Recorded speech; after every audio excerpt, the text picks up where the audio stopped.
तो गाइस सोच के देखिए कि एक रोड पे या फिर एक हाईवे पे एक ट्रक ऐसा जाम होता है कि जिस वजह से पीछे कई 100 किलोमीटर तक ट्रैफिक लग जाता है और जिसकी वजह से पूरे देश की जीडीपी हिल जाती है। या फिर कोई ऐसी ट्रेन की बात करते हैं कि ट्रेन जो है खराब हो जाती है किसी पटरी पे और वो एक सिंगल लेन ट्रैक है जिसकी वजह से जो दूसरा पोर्शन होता है वो एक तरीके से देश से कटी जाता है, ये सप्लाई रुक जाती है। ये शायद से थोड़ा जेन्युइन लगे लेकिन थोड़ा अजीब भी लगेगा क्योंकि ऐसा रियलिटी में हुआ है। एवर गिवन शिप की अगर हम बात करें तो हो सकता है आपने इसका नाम सुन लिया होगा जो कि स्विस कैनाल में अटका हुआ है। तो सबसे पहले हम बात करते हैं इस कहानी के जो दोनों पात्र है, चाहे स्विस कैनाल हो चाहे एवर गिवन, दोनों ही अपने आप में एक बहुत ही इंटरेस्टिंग कैरेक्टर्स है। पहले हम बात करते हैं स्विस कैनाल के बारे में। स्विस कैनाल इजिप्ट में लाई करती है और ये विश्व की सबसे बड़ी मैन मेड कैनाल है जिसकी जो कोई लंबाई है वो कुछ 200 किलोमीटर और चौड़ाई जो है वो 400 मीटर तक है। स्विस कैनाल ये पहली बार नहीं है कि स्विस कैनाल के अंदर कोई ट्रैफिक लगा हो या फिर स्विस कैनाल को बंद करना पड़ा। वैसे स्विस कैनाल कोई बंद नहीं हुआ है लेकिन हाँ रेगुलेट नहीं हो पा रहा है कि इस ट्रैफिक जाम की वजह से या फिर इस शिप के फंस जाने की वजह से जो 12% तक का डिफरेंस आया ऑयल प्राइसेस में, वर्ल्ड मार्केट है उसमें क्रूड ऑयल के जो प्राइसेस है वो भी बढ़ रहे हैं और एक तरीके से जो पूरा ऑयल मार्केट है उस पर इम्पैक्ट आ रहा है। स्विस कैनाल को इजिप्ट की गवर्नमेंट ने बनाया था। आपको याद होगा कॉलोनियल पीरियड के दौरान जो हमारे यहाँ ब्रिटिशर्स आए थे वो नीचे अफ्रीका से घूम के आते थे, लेकिन अगर हम बात करें स्विस कैनाल के खुलने के बाद तो ये देखा गया था कि जो ब्रिटिशर्स थे या कोई भी अदर कॉलोनियल पावर थी वो स्विस कैनाल के थ्रू आती थी। रीज़न ये था कि उससे टाइम पैसा दोनों चीज़ें बचती थी और जितने भी ये कॉलोनियल पावर थे ये सब बिजनेस करने आए थे तो जिसका इम्पैक्ट इनके प्रॉफिट पर भी पड़ता था। स्विस कैनाल को 1859 में बनाया था और 1869 में इसे कंप्लीट किया गया था। 10 साल इसे लगे थे और उस 10 साल के बाद इसे ओपनिंग किया गया था। स्विस कैनाल इजिप्ट की सरकार को एक बहुत ही big amount of profit gain कराता है उधर की गवर्नमेंट को। स्विस कैनाल एक ऐसा टोल प्लाजा है जिसके पास हो गया तो वो अपने आप में ही अमीर हो जाएगा। यही रीज़न था कि 1956 में यूके, फ्रांस और इजराइल जैसे देश भी इजिप्ट के खिलाफ जंग पे जा चुके हैं कई बार। इसका जो रीज़न था जंग पे जाने का वो कुछ और था। एक्चुअली में आप जानते हो वर्ल्ड वार 2 खत्म होने के बाद एकदम से कोल्ड वार शुरू हो गया था। जो इजिप्ट था उसने अपना पूरा सपोर्ट यूएसएसआर या फिर हम कहें सोवियत यूनियन को दे दिया था और उसी सेम दिन जो स्विस कैनाल है उसे बंद कर दिया गया था। और स्विस कैनाल को जब बंद किया गया था, ये जब डिक्लेरेशन किया गया था तो उस वक्त इसराइल के कई शिप जो थे जो पास कर रहे थे उनको रोक दिया गया था।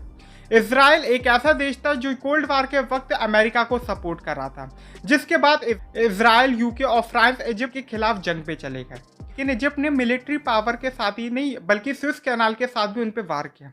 स्विस कैनाल को बंद कर दिया गया, ब्लॉक कर दिया गया ताकि उनके जो बेड़े हैं वो उधर आ ही नहीं पाए और इस मुद्दे को यूनाइटेड नेशन में उठा दिया गया, जिसके बाद एक सीज फायर किया गया और इस पूरी वार को रोका गया। इसे स्विस क्राइसिस कहते हैं। यह अकेला वार नहीं था जिसने इम्पैक्ट किया था स्विस कैनाल के ऊपर।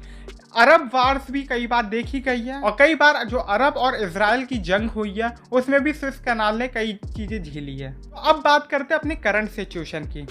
23 मार्च 2021 को 5:40 ये जो है UTC जो लोकल टाइम जोन था उसके अनुसार जो स्विस कैनाल है वो दोनों ही तरफ से ब्लॉक कर दिया गया था।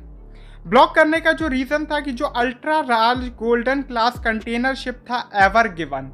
एवर गिवन एक जापानीज शिप है जिसकी जो कंपनी है वो एक ताइवानीज कंपनी है एवरग्रीन और इसके अंदर जो क्रू है 25 लोग हैं और 25 के 25 इंडियंस हैं, जो कि अपने रूट मलेशिया टू नीदरलैंड से जा रहा था।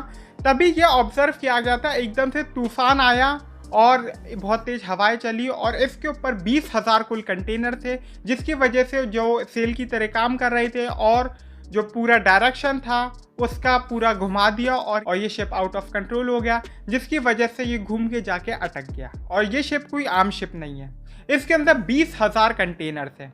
20,000 कंटेनर्स के साथ साथ ये शिप, अगर आप जानते हो टाइटैनिक जो कि अपने टाइम की सबसे बड़ी शिप थी, ये उसके दुगने साइज़ की है। और ये दुगने साइज़ की नहीं, आप ये समझ लीजिए कि इसकी जो लेंथ है वो आईफिल टावर से भी लंबा है ये शिप। शिप के फंसने के बाद हालांकि ये नहीं पता कि अभी कितना टाइम लगेगा, लेकिन जो गवर्नमेंट है वो ये एस्टिमेट कर रही है कि हम जल्दी से जल्दी खोल देंगे, ये जाम लग रहा है। इन कई शिप कंपनीज ये ऑब्जर्व कर रही है कि क्या हम पुराने रूट से जाए केप ऑफ गुड होप होते हुए, क्योंकि केप ऑफ गुड होप होते हुए ये है कि 2 हफ्ता ज़्यादा लगेगा।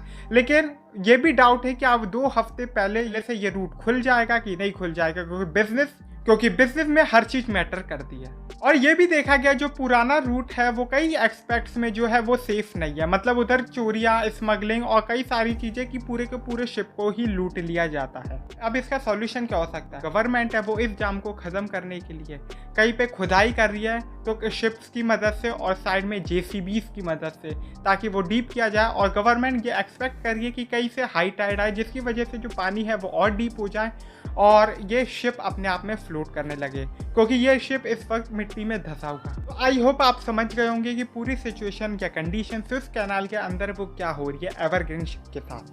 तो इस वीडियो को लाइक कीजिए, शेयर कीजिए ज़्यादा से ज़्यादा और चैनल को सब्सक्राइब कर दीजिए और कमेंट कीजिए अपने व्यूज इस प्रॉब्लम से रिलेटेड।